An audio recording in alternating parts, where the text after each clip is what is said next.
আজকে তোমাদের কাছে একটা খুবই আশা নিয়ে এসেছি, প্লিজ এই আশাটুকু আমার রেখো। আমার মা কয়েকদিন ধরে যে অসুখে পড়েছিল সেটার রিপোর্ট বেরিয়েছে ক্যান্সার হয়েছে, অনেক টাকার প্রয়োজন।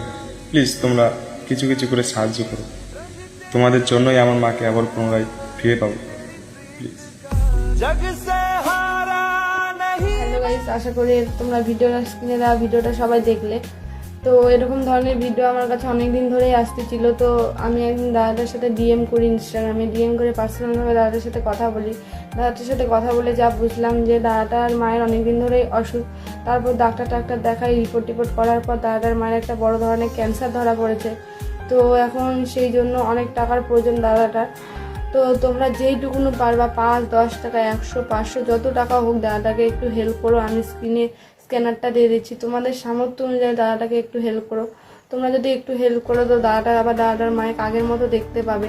তো হেল্প না করতে পারলেও একটু ভিডিওটা বেশি বেশি করে শেয়ার করে দাও, যাতে সবার কাছে পৌঁছে। দাদাটার কিছু হলে দাদাটার যেন একটু হেল্প হয়। তো এটাই বলার ছিল। তো দাদাটাকে তোমরা যেইটুকুনো পারবা 5-10 টাকা যেইটুকুনো পারবা স্ক্রিনে দেওয়া স্ক্যানারে দাদাটাকে একটু কিছু হেল্প করো।